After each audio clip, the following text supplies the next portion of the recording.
So I just kind of want to go over a couple of witchy favorites that I've been addicted to in the recent, that I have either one picked up and or just have been more drawn to in general with my craft. So let's go with that.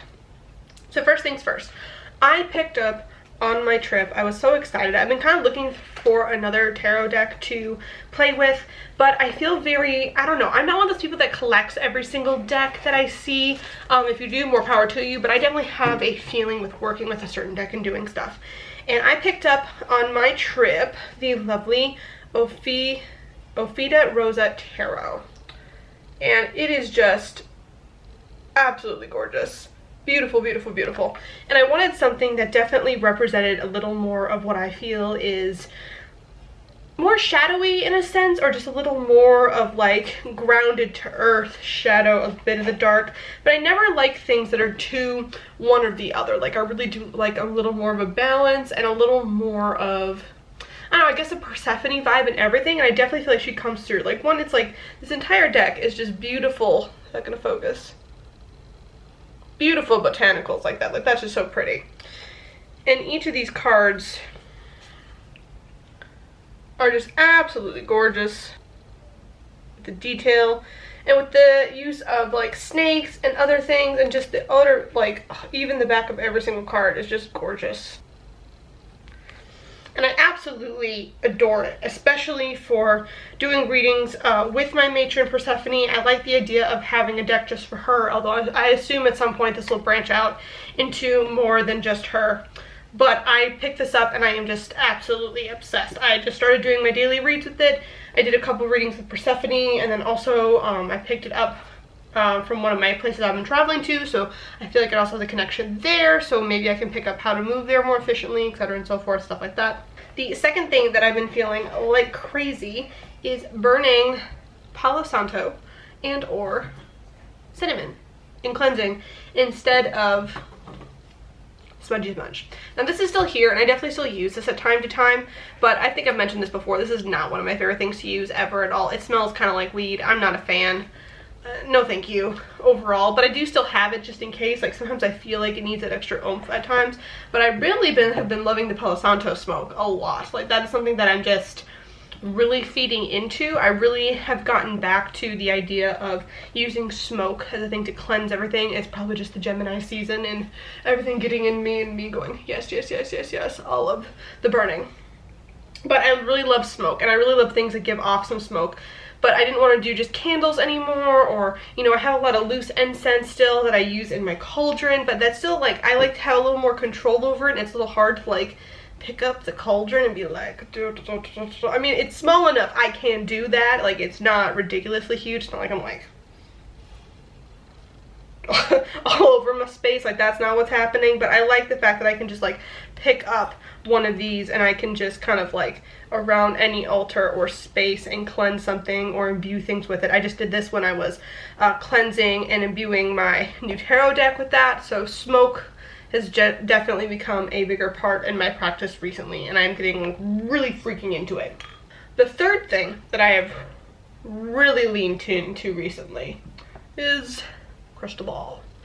I bought this months ago, actually. Probably, it's a selenite crystal ball, and it's really beautiful. It's gonna focus, let's see. Like, it just has a lot of different effects. It's a little bit translucent, as you can see there, but it's just absolutely beautiful. And I don't know, I don't like a perfectly clear crystal ball. Something about that is really hard for me to focus on, but this I really, really like. And I've been doing this more so in the morning time, per se, as opposed to like at night, or I've been really getting into using a little more like candlelight stuff in general.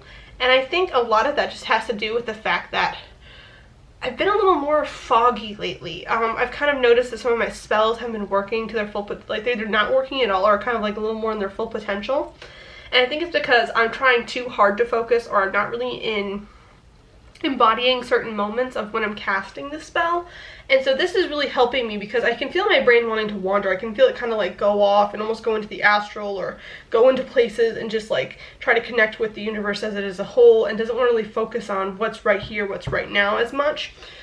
And I've tried to find it for a little bit, but now I'm trying to direct that more towards other divination practices or things I can kind of like zone out to or mellow out to in a sense. So I've been really loving trying to either take some moments in the night or evening and scry with my crystal ball just to get like, see what's popping up, seeing, 'cause like I feel like if your body is kind of like doing something, maybe that's a sign from the universe, maybe something's trying to get your attention.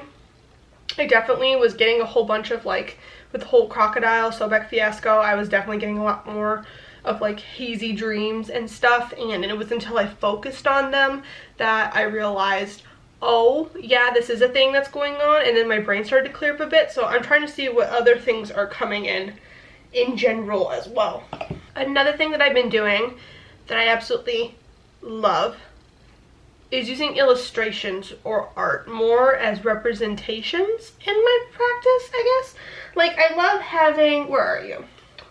I have this little guy for a crocodile as a totem for Sobek that I bought at a little booth. And it's hand-pounded brass, it's handmade, it's absolutely beautiful. And I love it as kind of like a guiding force of just the crocodile energy that I've been feeling and going through, which this is really great. But I still kind of felt almost like this is too reductive in a sense, like just a small little totem. Like, you don't need a giant big ass skull, for example, in order for this to work. But just this wasn't doing it for me. It wasn't enough. I kind of wanted something a little bit different. So when I did my crocodile video, I kind of kept all my sketches and things that I've been doing on a more illustrative, spiritual journey, I guess. I've been keeping a lot more sketches, a lot more drawings, kind of gathering them up, just seeing what I got. I drew this little picture of a crocodile. And I don't know why, but it felt weird to take this and put it into where I store the rest of my drawings and sketches and things. It felt like I needed a more permanent place or something. And have you ever like done a drawing and you're just like really proud a little bit about one aspect of it, and just the flow of this felt very natural in a sense to me, more so than I was expecting. I really wanted to keep it on my altar, having a illustrative touchstone to be my like a physical thing that I can look at and know that I'm talking to crocodile Sobek type of deal, was definitely something I really wanted to pull into my practice, especially as I look into more myths and things of this nature and do more of a direct contact. So I'm loving having an actual physical image as a representation in my altar space, because I've never had that before. Like, I feel the urge at times to like draw Persephone or draw Loki, at least how they appear to me, or draw certain symbols that come along with them. I'm drawing pomegranates. I did have a kind of like a sigil representation-ish of Persephone that I kind of felt compelled to draw at one point, but I never really put it on my altar, and I don't know why. But I feel the urge a lot more now to have this, and ever since I just took this standard little sketch and I put it just right here on my altar, it feels like a constant touchstone. It feels like something I am constantly reaching to, and it feels like something really palpable for me. Like, it helps me to really focus and on that connection with the deity in general. So I guess that are just some of my witchy favorite things that I am really feeling in my craft at the moment. Comment down below maybe something that you are really feeling and you're all about in the last couple of months, something maybe you were all excited about before and then it kind of went away and now you love it again, or maybe it's something entirely brand new and you're like, oh, this thing, I love this thing, why hadn't I tried the thing yet? All of that down below. Like and subscribe if you're all about these videos. I make new ones every Monday, Wednesday, Friday. You can find me on Shadow Harvest at all of the social medias. I do post different things, especially to my Facebook page. Of course, Instagram, there's a whole bunch of really pretty pictures, but on my Facebook page now, if you haven't found me, there are other videos that I do not post on here. They're a little bit different, or sometimes you get a sneak peek of what's going on to my YouTube channel over there, so definitely check me out on Facebook, and I will see you guys next time.